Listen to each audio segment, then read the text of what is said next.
All right, there we go. All right, Brad, you're good to go. Thank you. I chose the two items on my title page because both of them appear to be unique. Uh, the blue jumbo spoon rack on the left side was basically unknown until a couple of years ago when it came up for auction, went for a huge price, and Karen Burns was able to add it to her collection. I have no idea what she paid for it, but I know what my bid did not make. So it was pretty good. The one on the right is a fairly common pattern, and I'll go into it a little bit more as we go on, but it is the only piece of that pattern that has ever been found in blue opaque, and that is Canton's number 10. Okay, move on to the next one. Okay, brief history. Um, December 1882, they filed articles of incorporation for the state of Ohio. The three people who are specifically mentioned in those articles are Joseph K. Brown from Cooperative Flint Glass, Addison Bacon, who probably was from McKee, but we are not absolutely sure, and then David Barker and later Charles Henderson from the Brilliant Glass Company. How these three got together to make this new company, I don't know, but they did. And it sure ended up being a fortuitous and very profitable for many years engagement. They started production in Canton in late summer of 83. Very shortly after they started, Addison Bacon left the company. Joseph K. Brown left the company several years after that. And they added two new people to the company. Charles Bacchius in 1888 became the secretary treasurer, and he has a very interesting history that I'll go to later on. And Henry Harder also has a very interesting history, and he became the president. The company never had a president prior to 1889, but he became the figurehead president of the company, and there are reasons for that. March 23rd, 1890, the Canton plant was destroyed by fire.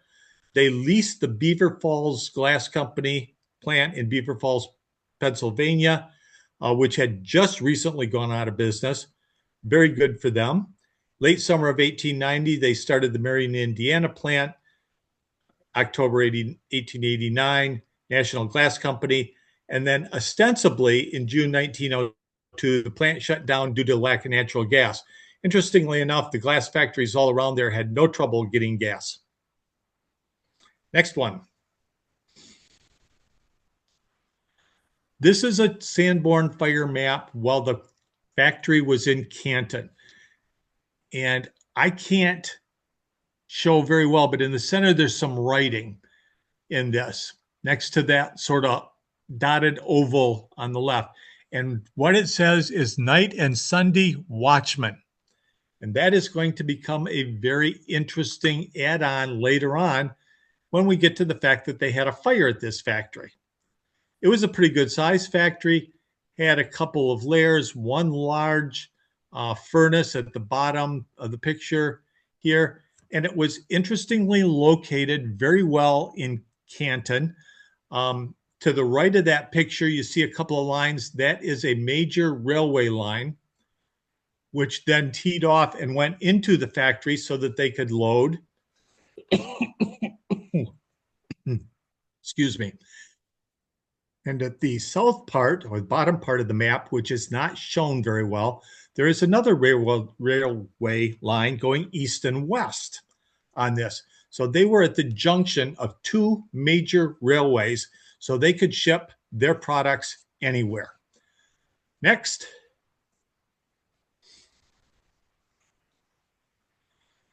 Even before the factory started, they were advertising.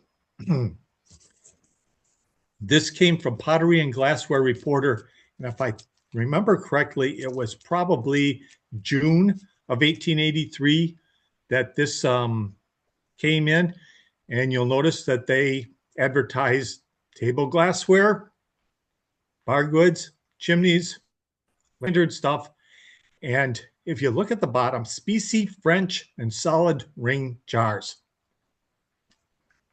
And they became known later on for a lot of their scientific glassware that they made. Next. These are some of the early patterns that were made at Canton. These all were made prior to probably early 1887. Top left, you have a pattern that they called sparkling, and you'll notice that it comes in 4 different colors: canary, apple green, amber, and blue. And for a period from 1884 to 1887, all of the patterns that they made came in clear and those 4 colors. In the center at the top, you'll see this little chair, and it has a cat sitting on it. This is an inkwell. The chairs are scarce. If you find the little cat top to the inkwell that sits on a square cushion, it quadruples the price of the chair. They are scarce as hen's teeth. The pattern to the right, we know that Canton made it from wholesale assortments in wholesaler catalogs where it's shown with other Canton pieces, but we don't know the name of it. We can find nothing in any of the trade journals or newspaper articles at the time that give us a clue. Bottom left-hand corner is Canton's number 103 pattern. It's a daisy and button pattern, which many of the manufacturers in the 1880s made. This is Canton's version. These small water set and bowls in the center at bottom are an interesting pattern. Prior to Sid Lethbridge doing a little bit of research and finding this probably about 15 years ago, this pattern was unknown in any book, was not documented.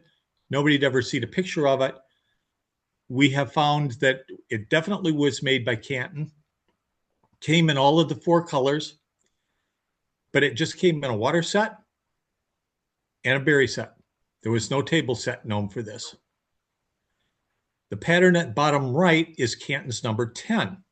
This one is the pattern that I started out collecting 60 years ago. It took me 13 years after I started collecting to find my first piece in color. But it again comes in all of the 4 standard colors that you can find during this time. Next. Now you'll notice here we run into some patterns that were made before the color period, probably 1883, early 1884. And those include the jumbo pattern down in the bottom left and the Canton pattern, which is that sinking ship on a butter dish at the upper left. These were probably the first patterns that were made in Canton, but we can't be absolutely sure because we can't date them. We know that David Barker, who was the designer at Canton, also made a jumbo pattern when he worked for Brilliant. Can't do a whole lot in timing between the two, but my guess would be that these show up. The Canton, the jumbo pattern bottom, the water pitchers in that are also known in color, but they are the only pieces other than the blue spoon rack that come in color. Center top is a transition pattern. This is Canton's Dewdrop, and you'll notice that it only comes blue and amber. It does not come in canary or apple green. In early 1887, the company that supplied uranium oxide to all of the glass manufacturers tripled their price. And I don't know if it was just a general agreement among the glass manufacturers or individually they said, we can no longer afford to make this glass. But about March of 1887, we cannot document any new patterns made after that that were made in canary or Vaseline color. So when the price went up, they quit making it. Pattern just to the right of that is one known as to collectors as Orion thumbprint. We know Canton made it, comes in wholesale assortments with other Canton pieces, but we don't know the name of it and we don't know when it was made. My best guess on this is probably 1888, early 1889, but that's just a guess.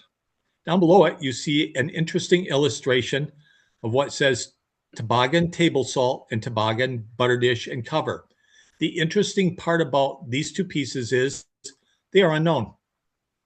Nobody has ever actually seen that. And this came from a Canton ad in one of the 1883 or 84 trade journals. Nobody has ever seen either of those pieces. If you run across either of them, please let me know. Next.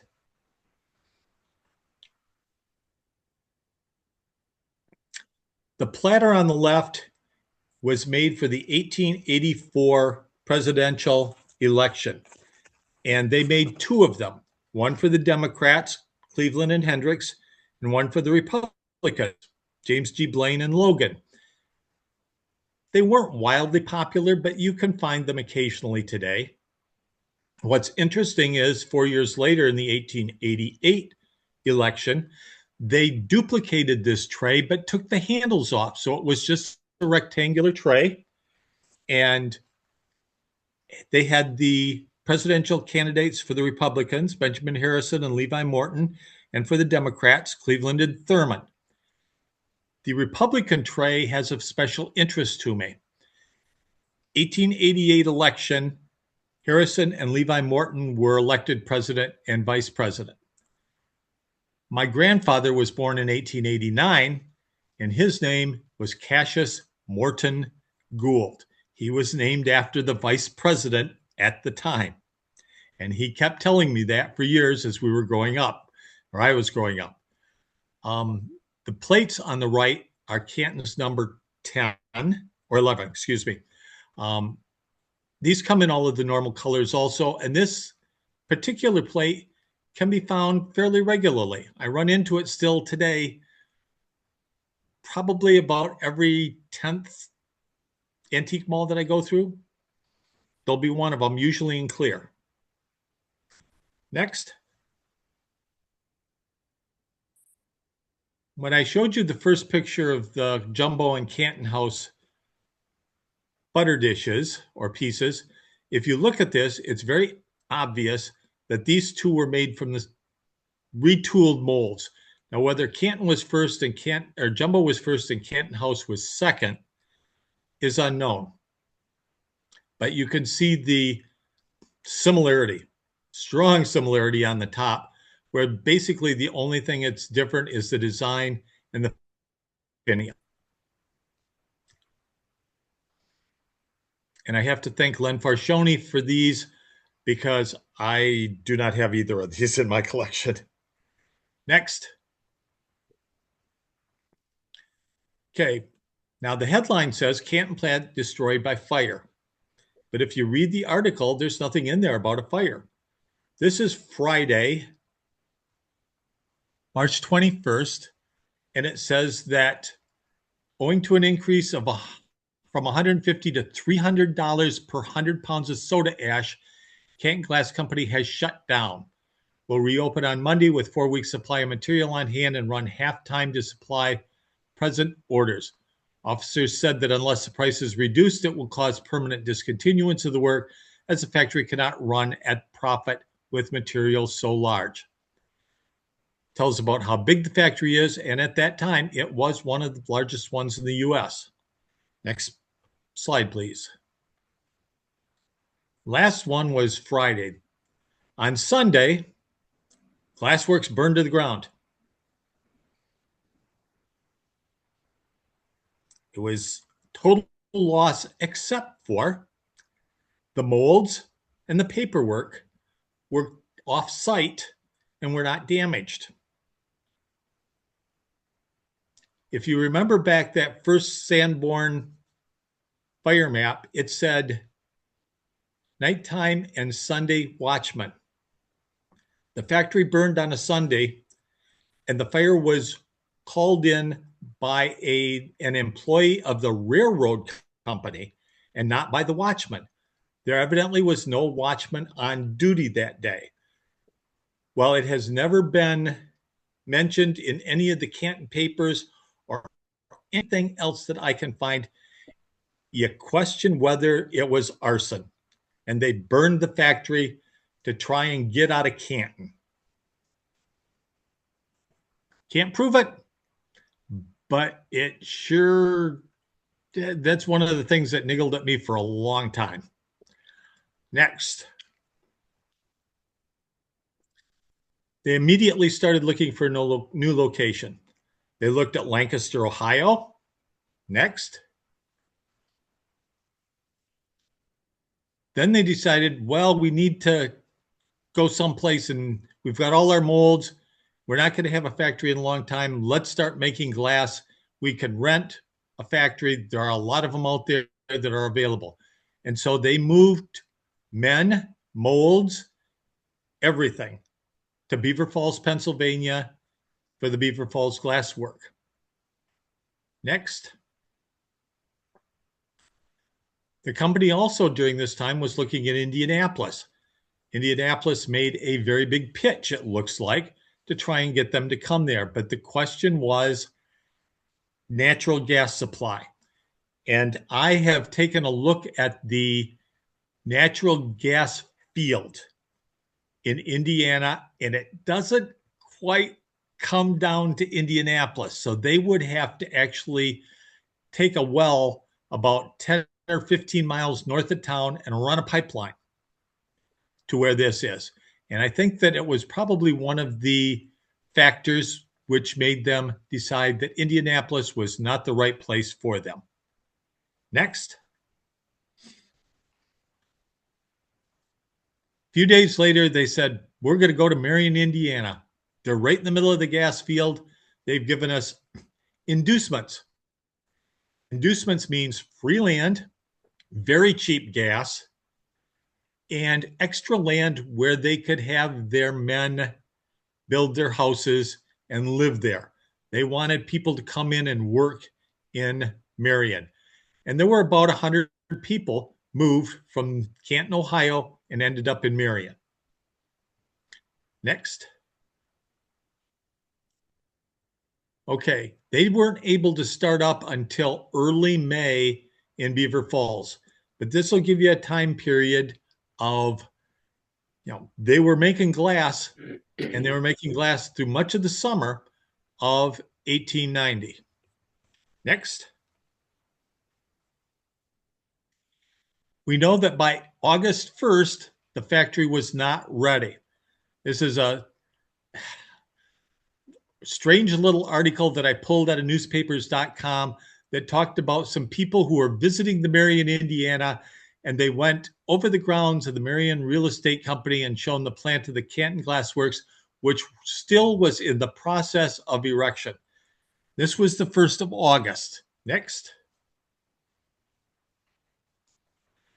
We know that on August 6th, a train brought workers from Beaver Falls, and that workers, molds, paperwork, everything.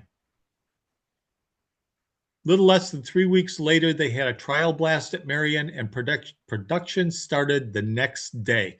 So August 26, 1890, they started making glass in Marion, Indiana. Next. This is a picture of the factory in Marion in September of 1892. The thing here that you need to look at is on the left, there is one chimney. Dean, I think I'm getting your cough. It is important for this because it wasn't very much after that the company said, we're running out of space, we're running out of ability to make glass, and they added on a second furnace. Next.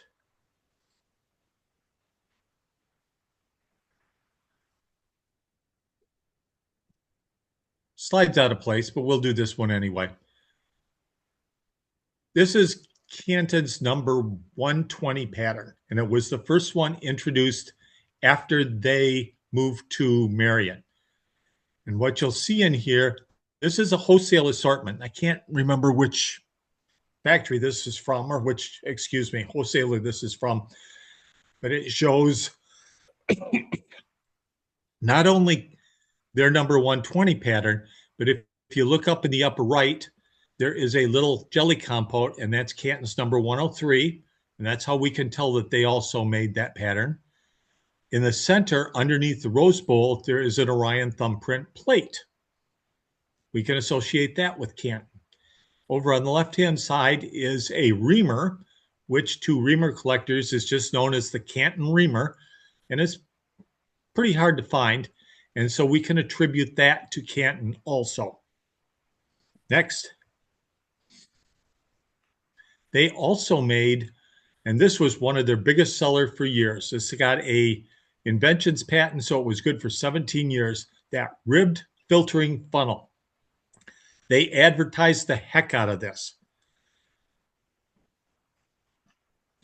A lot of companies wanted to copy it, and Canton put lawsuits in on every single one, and every single one of them, they won the lawsuit. It also tells in here that there were a lot of other things that they made outside of tableware. Bird cups, beer mugs, opal eggs, and a lot of druggist goods, graduates, percolators, mortars and pestles, and plain funnels. They didn't just do tableware. They did a lot of other things. Next. Okay, told you about they had one furnace. This is a picture of the factory with two furnaces. And you can see that over on the left-hand side that it is greatly enlarged from the original picture. The Sanborn fire map for this shows if you sort of split that main building in two, the right half was the original building, the left half was the addition. Not only did they add another furnace, but they added a bunch of layers, annealing ovens, which were critical to get product out the door because everything had to go through the layer before it went into the storeroom. Next. These were the three major patterns that they made after the factory went to Marion.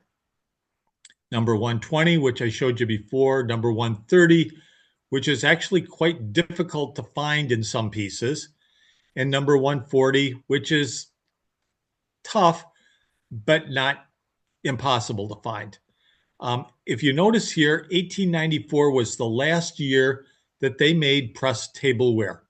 Now, they made water sets, they made berry sets, but they did not make anything with a four-piece table set or other associated pieces.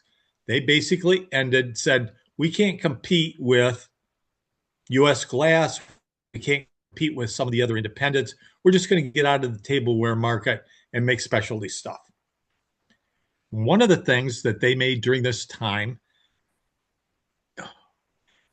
I don't know if you're familiar with the term vault lights. If you go into an old city in the US that has a commercial metropolitan area, sometimes you can walk down the sidewalk and see on the sidewalk a grid of glass squares on the sidewalk. These squares are prism shaped and they allowed sunlight to go down through the concrete into the basement. In the 1890s, Canton advertised that they were the world's largest maker of vault lights. There is a website, if anybody wants to go into this a little bit more, it is called Glassian, GLASSIAN.org. And this man has an entire website on vault lights and the companies that made them. Next. Other patterns made while they were in Marion, or pieces, they made a lot of plates. These were sometimes called ribbon plates, stamp plates. They had different designs on them. They were a huge seller in the novelty market. Different colors, different patterns. Some we can guess at were made by them because they come in the right colors, but we don't have any true documentation to say that, yes, Canton did specifically make this pattern. These are ones that we can document were made by Canton. Next.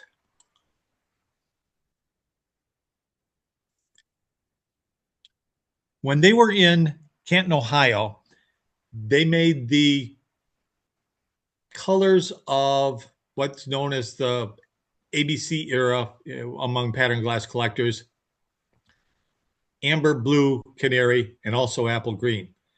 Sometime after 1890 and moving to Marion, they started experimenting with milk glass pieces.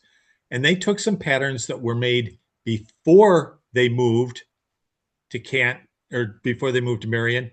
And some of them they made large quantities of, and other ones they just said, no, this one isn't going to work in opaque glass. These are 3 patterns here that were made before 1890 that were made in milk glass after 1890. Basically, Canton said, we're going to use our old molds and we're going to just try something new. They were relatively successful in it. If you look around, you can find these patterns in opaque colors. Next. Here's a few more of them. The ones that I showed on the previous page, you can find a lot of pieces in those if you look hard enough. These on this page, while there are a couple of milk glass chairs, they're very uncommon. The Canton number 10, there are 2 pieces known in opaque colors, this blue celery and a milk glass butter dish. I own both of them. I have never seen or heard of another piece in that pattern in an opaque color. The 2 pieces in Dewdrop are the only ones known in milk glass. I've talked to the milk glass people. I have talked to a lot of people who have been around pattern glass for decades, and nobody else has ever seen this pattern in milk glass. So very unusual. Possibly the 2 on the left might be unique. Next. Pattern on the left, limited production, specialty compotes and bowls in milk glass. And I mentioned on the right that Canton's number 10 only had 2 pieces known. This is the other one. I showed you the blue celery. This is the milk glass butter dish. And they probably decided not to make this because if you flip this over so that it's standing upright, there is no design showing. It's all plain glass. The top to the lid is plain, all the designs on the underside. The top to the base is plain, all the design is on the underside. We won't use this one. We'll stick with 103 and a few other ones. Next. Orion thumbprint. The round bowls and the oval bowls are known in milk glass and blue opaque, but those are the only pieces in that pattern known in color. The Bonton slipper, a lot of companies made daisy and button slippers. It took me a while, but I was able to figure out which ones Canton made because it's shown in a couple of catalog cuts. But you can tell with close examination with other pieces or other slippers which ones are Canton and which ones are not. Next. This is just a screen that I put down. I love color. And this is a list of the Canton patterns that were made and what colors they can be found in. Now, sometimes only one piece of the color can be found. A water pitcher in jumbo number 2. A few other things in here. This is for my own edification, but it tells you that Canton liked color also. They did not make a lot of pressed glass for many years in just colorless clear. Next. Little discussion on the company. For many years, people said, oh, David Barker from Canton has the patent on swan pattern. David Barker took out a patent for the pickle preserve jar only. He immediately transferred it to Charles G. Summers of Baltimore, who is a packer. There is no evidence that he took Summers' business nor the pattern with him to Canton. Absolutely none. So swan pattern was not made by Canton. Next. Another pattern that has been attributed to Canton many times over is Dahlia. If you look at the pieces made in this, and especially the bread plate, it looks just like Canton's Barred Forget-Me-Not and Sparkling pattern. Same shape, almost exactly the same handle. But there is no evidence that Joseph K. Brown, who was at Co-op, took this pattern with him when he came to Canton. No, it stayed at Co-op, and we can prove that. It's Co-op's number 100 pattern. Next. I don't just get interested in the glassware. There are people that move around between the glass companies and ones that are more important than other. The guy's picture in front of you right now is David Barker. He was the chemist, mold designer. He was with the company. In fact, he was the only major person with the company from the day of its inception until the day they closed down the factory. He was there. All of the other major people came and went. Next.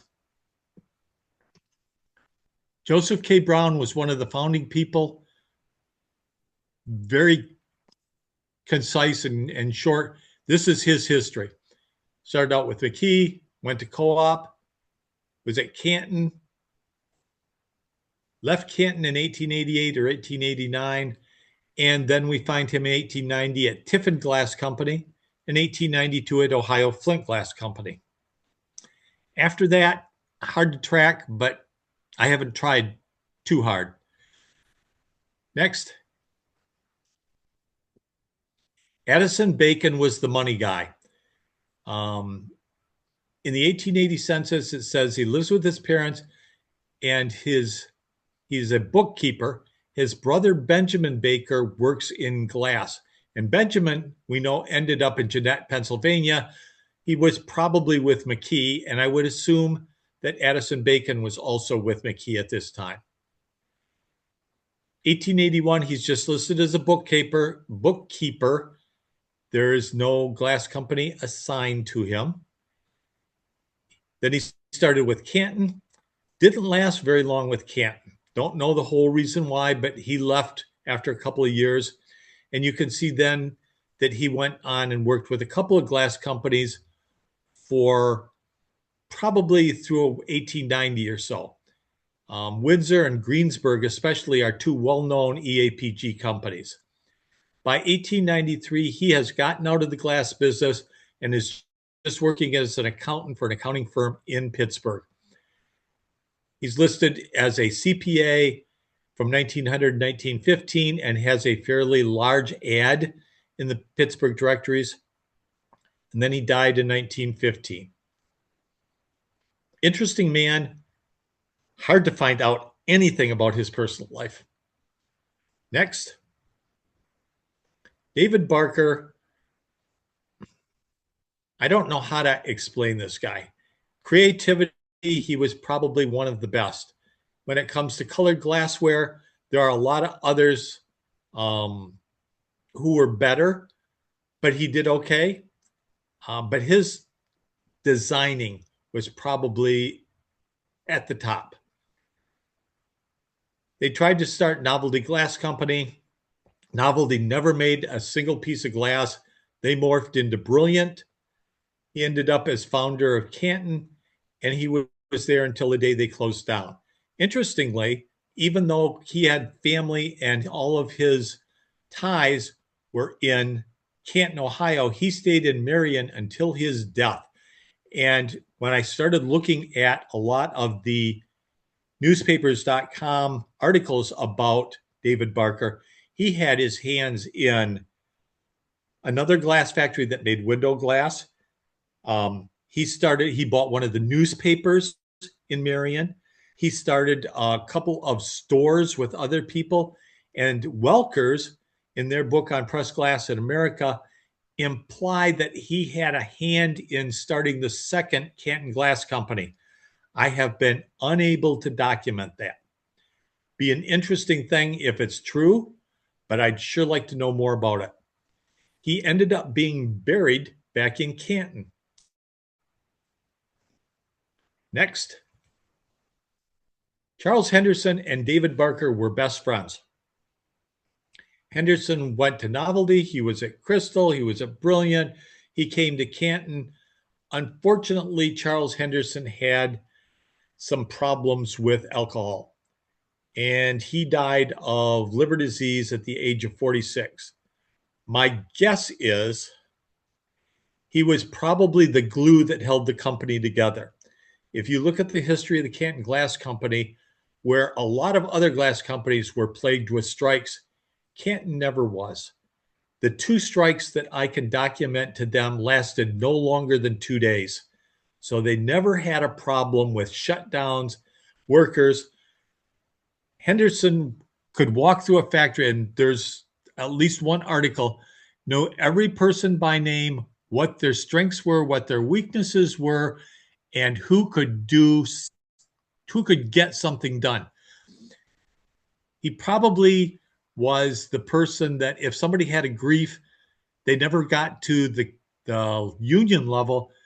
Henderson said, "You're wrong, you're right," and that's it.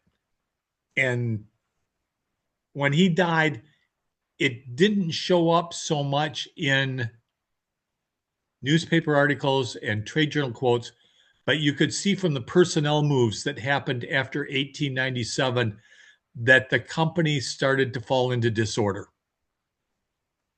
Next, Charles Bacchius, I'll let you look at it. He was in the Civil War. He was trained as a shoemaker.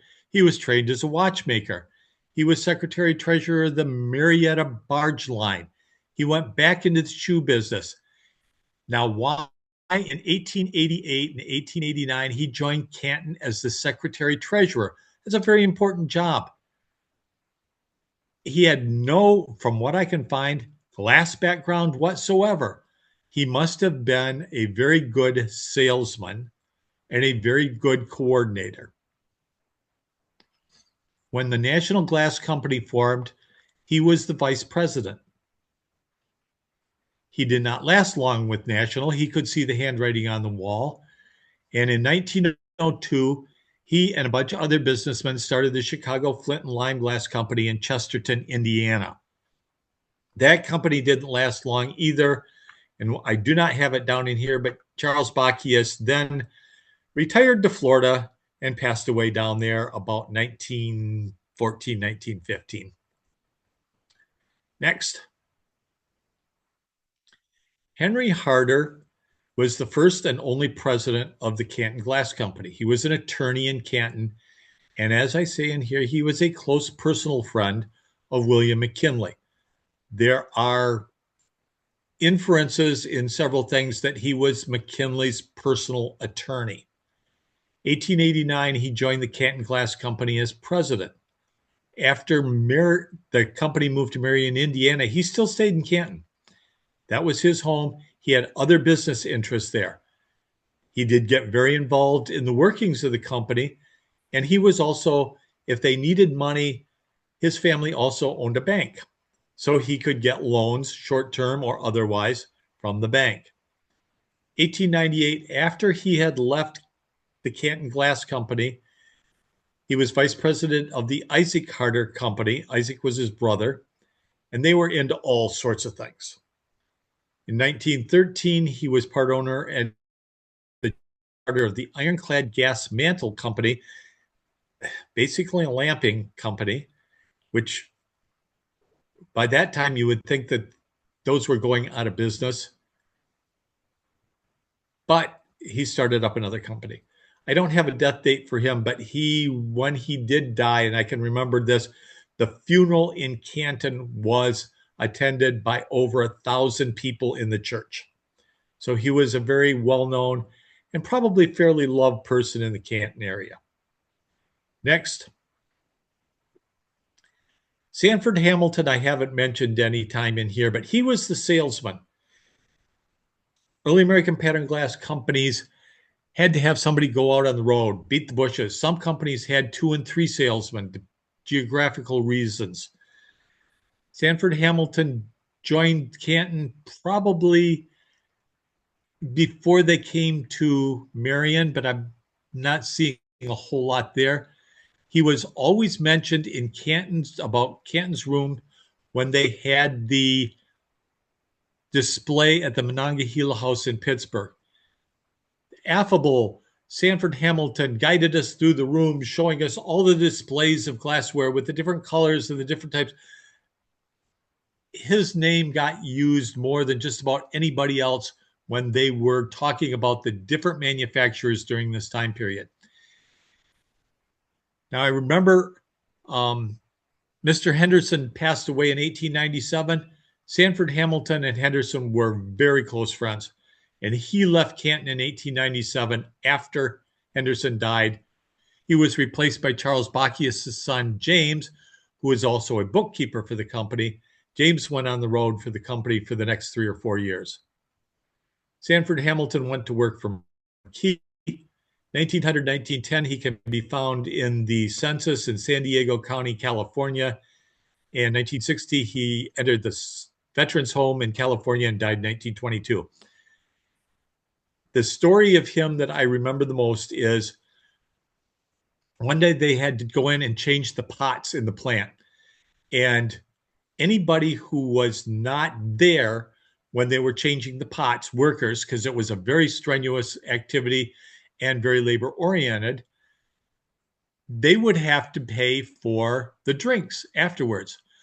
Well, Sanford Hamilton came rolling in at the end of the day and said, "Oh, you guys are all done. I don't have to do anything." And then they hit him with that. He went out and bought 2 barrels of beer, brought it back to the factory, and they had their drinks. Next. I didn't do this alone. Oh, by no means. I don't know how many of you have run into Sid Lethbridge, but in Canton Glass, he has done amazing work writing books, identifying glassware.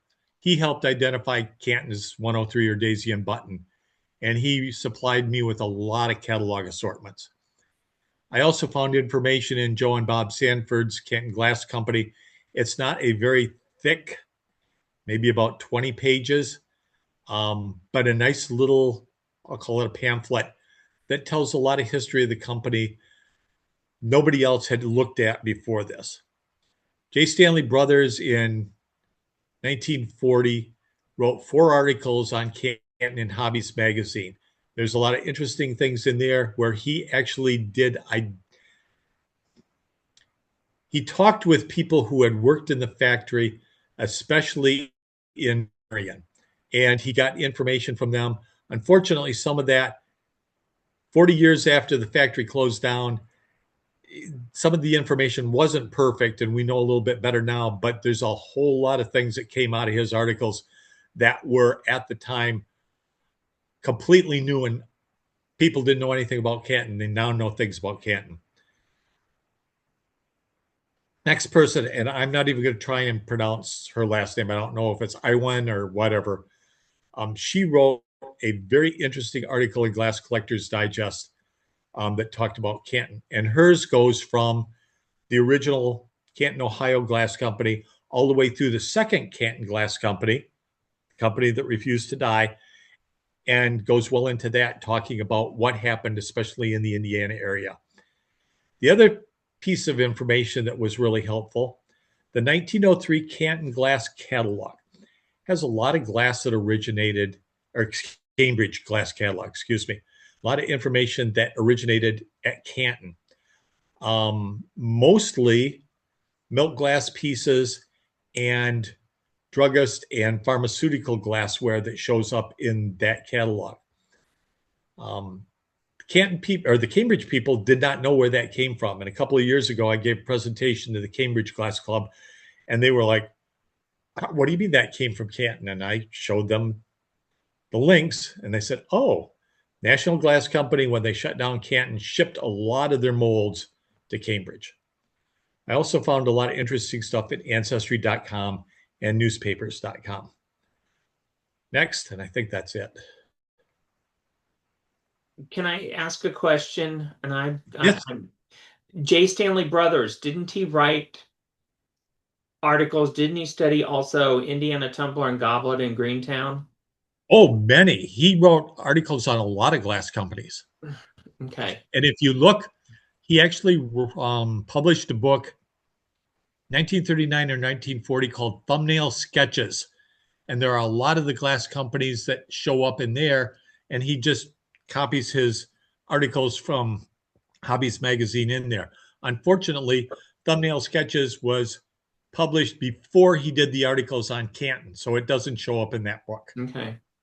And Marg Iwin, however you say her name, she Yeah. also wrote a book on federal glass. Yes, I think I've seen that. Yeah. Okay. I'm just curious. Okay. Okay. That's it. I'm going to stop sharing. There we go. Were So there any other questions?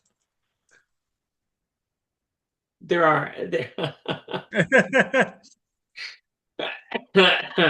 there are lots of, I mean, because again, with many things, I remember seeing a pattern, but I don't always remember who made it.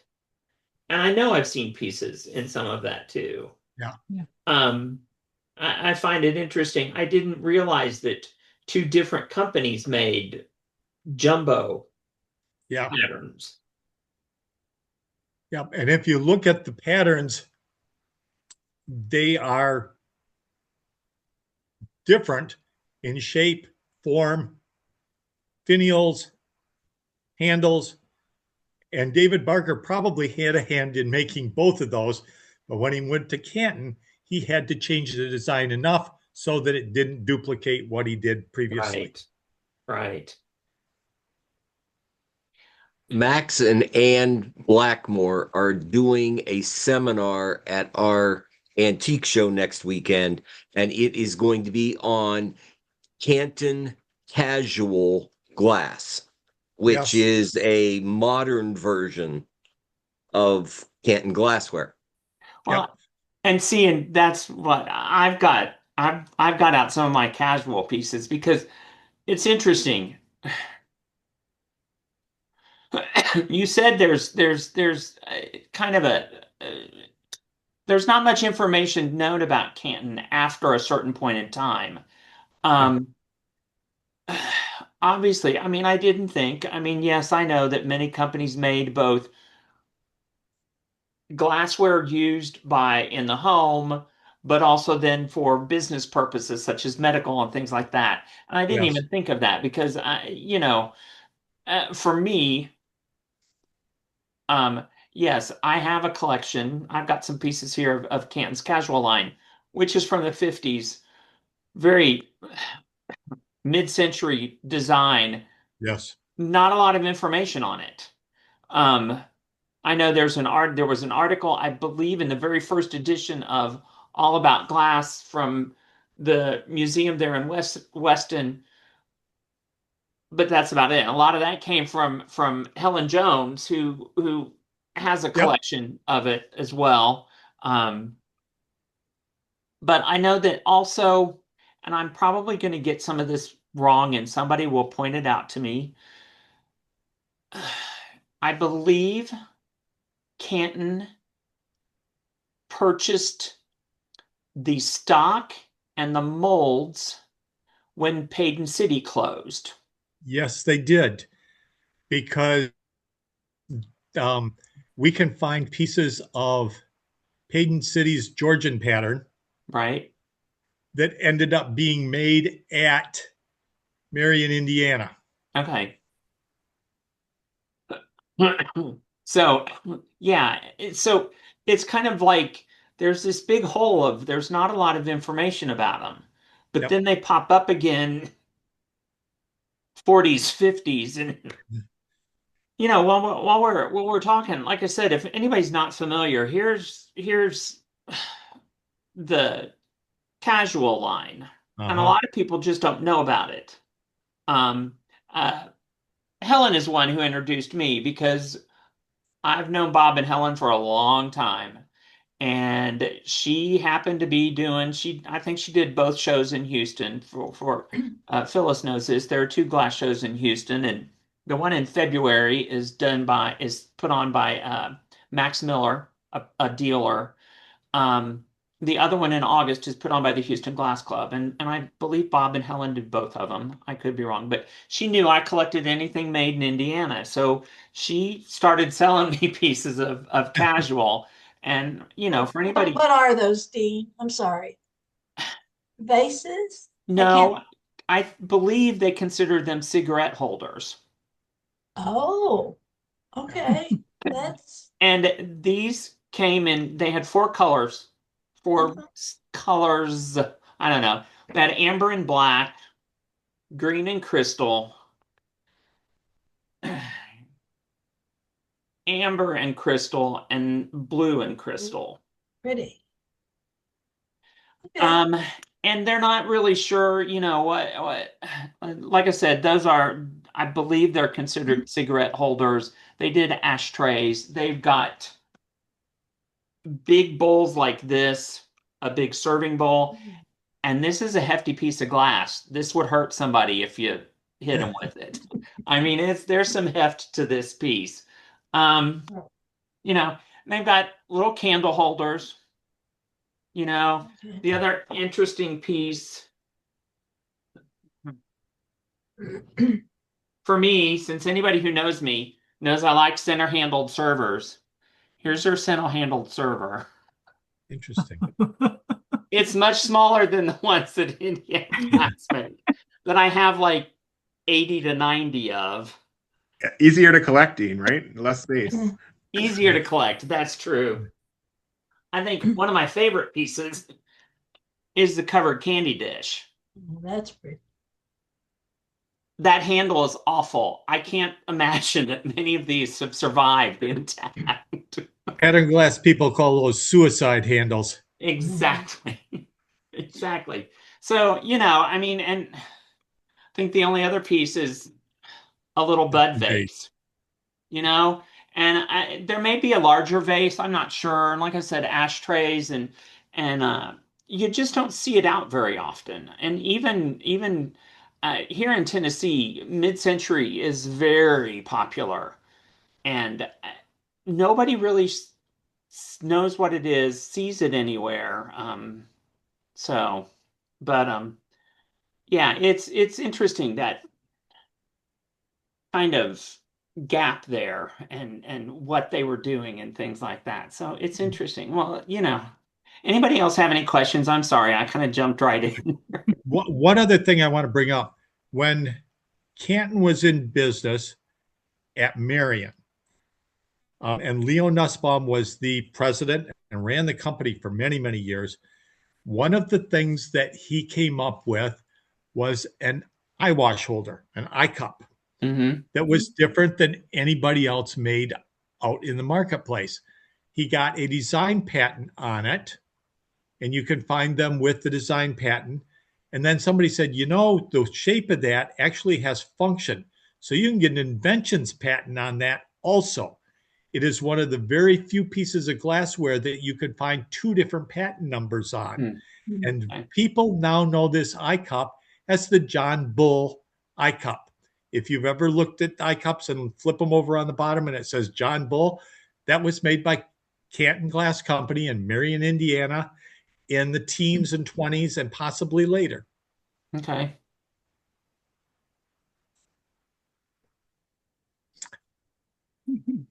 I think that's all I have. Okay. Phyllis, I'm going to ask Phyllis here. Phyllis is a salt collector. Yes. Have you ever seen or heard about that toboggan salt? I have seen, like Brad, I've seen pictures. And supposedly people have it, but I've never seen one in person. And I've been to the conventions and they do displays and things like that, but I've never seen one in person. But I wouldn't be surprised. I wouldn't be surprised if it's not been reproduced though, or something very, very similar. And maybe that's what more people were seeing. Yeah. But not an original. In Yeah. fact, I checked all of my salts, and I do not have anything that came from Canton. Oh, you may have one if you look. Can you see this one? It's called Okay. Spring and Yeah, Snow. yeah, spring. Yeah, I That's have part that. of Canton's number 10 pattern. And I don't have it written down as Canton then, because I checked for the main Canton Glass in my database. Oh, I'm going to write that one down. Yeah, Bill Good. Heacock helped write the book on Right. all of the salts and that. After that was done, I ran into him in Granville, Ohio, at an antique show there. He was hawking his books and nobody was stopping. And so I just sort of stopped and started talking with him and that, and was looking at the books. And I had just purchased one of these in clear. And I pulled it out and I said, I think this might be part of Canton's Barred Forget-Me-Not pattern. He says, oh, I know that, Saul. And he's looking at it. And I had another piece of Barred Forget-Me-Not, and I showed him the leaves were the same. The rosette was the same. The stippling in the background was the Okay. same. And he said, Oh, I think you're right. good. So that was my, I will change my database now. okay. So I can say I Okay. have this Canton. Yeah, this is the only piece of Canton that I pulled off the shelves, and I didn't know if I'd have a chance to use it. But thank you for the segue. Worked perfectly. Well, thank Dean too. Good. So we do show and tell now. If anybody's found anything recently that they want to show off, Phyllis, what do you got? Well, it's nothing new, but since we're in the salt category, just recently, uh, one of the relatives asked me, "Can I see your oldest salt?" So of course I just ran to my salt and said, "This is it." Yeah. Okay, this happens to be a Pittsburgh salt. It says Pittsburgh on the back. It's the paddle wheel, and it's from about anywhere from about 1825 to about 1830. So 200 years. And surprisingly, this one is in fairly good condition. There's one little break on it. This is the beginning of when molds were being used and everything. So I know this is going to be hard to see. I don't know where to put it, but you can see right here, there is a little gap in where it's supposed to be the paddle wheel. And that is just, the glass wasn't pushed down into the mold properly because they didn't know how to do it. But the funny thing is, this one, like I say, is definitely from Pittsburgh, definitely old. I'm going to show you this one. This is a reproduction of a paddle wheeler made by Boston Sandwich. Again, about the same time period. This one was reproduced by the Boston Sandwich Museum, and I have that also in blue. So the designs are slightly different, but the idea is sort of the same. I should put it this way. There we go. This one says acorn on it, or sandwich on one side and acorn on the other. So, but anyway, a relative was very impressed that I had something that was 200 years old. So I had to laugh because I said, I wasn't sure if they're trying to figure out, how much it's all worth or what. So it was like, show us your oldest one. And then what else do you have that's really cool? So I brought out a Tiffany.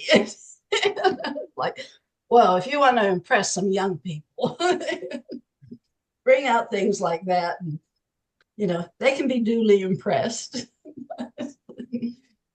So, but that's all. I just left that salt out. So I I haven't really been shopping, but salt conventions in May.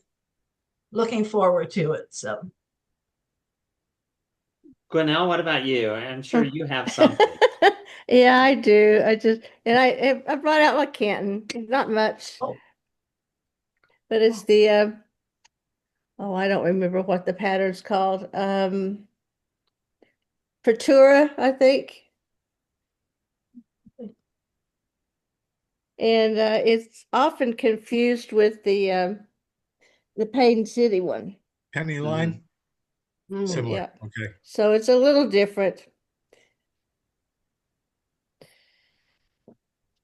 And then also in Pertura is I'm not sure which one it is. It seems to be a little bit bigger than a cordial, but it could be. It's about 2 ounces. And then for just basic show and tell, I got this like 2 days after the meeting on Duncan. Got Oh, okay. the Laguna. They had it marked as an anchor hocking. And I went, okay, it's a little bit better than that. But that's all I've got. Wesley, what about you? I don't have anything new, but I was thinking that it's March, so we should do something green. So I was looking for my one of my most prized green pieces. So this is Butter Dish and Aunt Polly, Okay. which I think is pretty hard to find. I understand, and Yeah, I I think had so. In that color, it's don't find a lot of U.S. glass up in Canada, and so, but the story of how I got it was kind of funny. I happened to be looking on Facebook Marketplace one day, and somebody had it listed as old green glass covered dish for $6. So I rushed over and gave them 10. cool. so. Anybody else have something to share?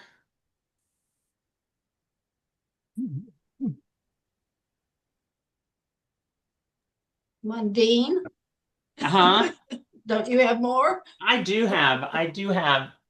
I have never paid much attention to Indiana's constellation pattern, which is one that was originally introduced in the late 30s.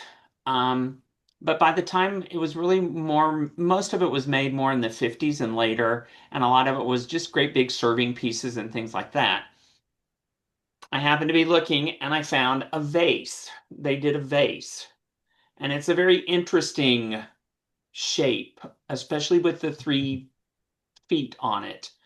Um, I don't know. My guess is this was made early because you just don't see that many of them out there. And that's probably just a guess on mine. Craig Shenning's probably he probably has a better feel of how long some of the patterns were made and things like that than I do. But you just don't see things like that. I've got a little cream and sugar set upstairs, and you just don't see those very often either. So I don't know, but that's kind of what I've got. Um, Kathleen, do you have something? Yeah, if we're doing green, I have a fantastic bowl my parents actually got me in Houston a couple of years ago. I don't know who made the glass because that's not my main interest, but Rockwell did the overlay on it. So, but I really love the jewel tone, deep, dark. So What's who the did the size of overlay? that? Rockwell, and it's marked. So took me a little bit to find the mark. Okay. What size is it? Big. Sorry, I don't have a ruler. 14 inches? That would Yeah, be my probably guess. at least. It looks definitely larger than 12.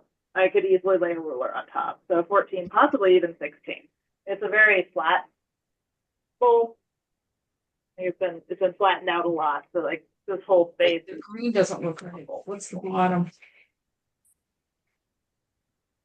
Is that a ground panel also? Yeah, I think it's ground around here. There's a spot in the center that's not that's upward.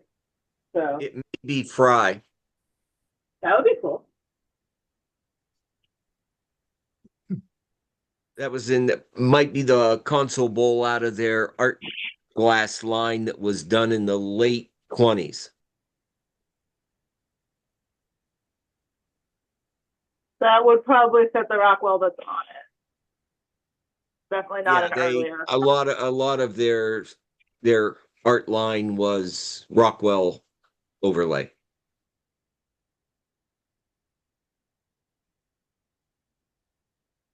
So, Mary Sue, do you have anything, or have you not been out shopping lately?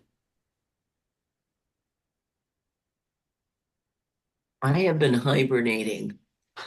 I live in Michigan. We've had real winter. So I have not been out and acquiring anything lately.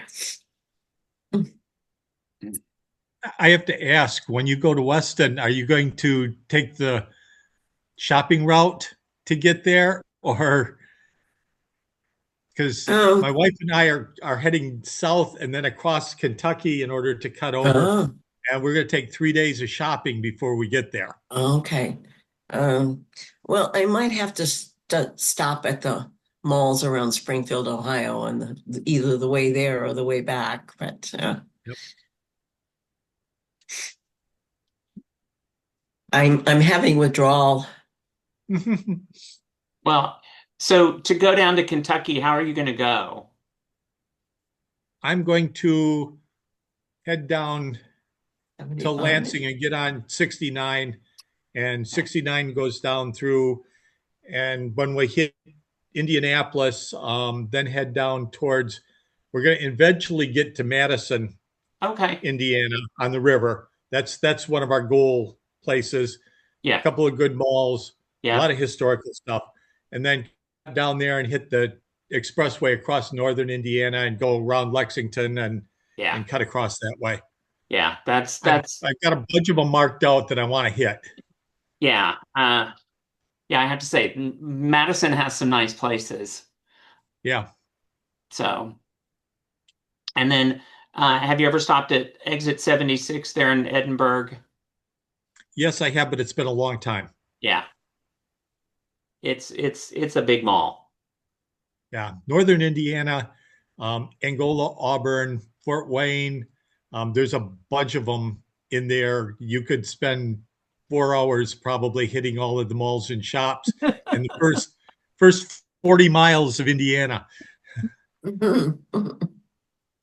So, all right. Well, I'm going to go ahead and say goodbye and thank you, Brad, again for doing this. I'll get the video posted as soon as I can. Okay. And I'll share it with the EAPG Society's Facebook group so people can see it. Thank you very much. We really appreciate your time and effort in putting this together. It was very well done. So thank you. Yeah. And I guess we will see everybody the first part of April. And I haven't lined up a presenter for that yet. I've talked to a couple of people, don't have any definitive answers yet. So we'll see what happens. So, all right. Well, thank you, everybody. It was good seeing everybody. All right. Yeah. Bye-bye. Good luck with the everyone. show next weekend. Thank you. Goodbye.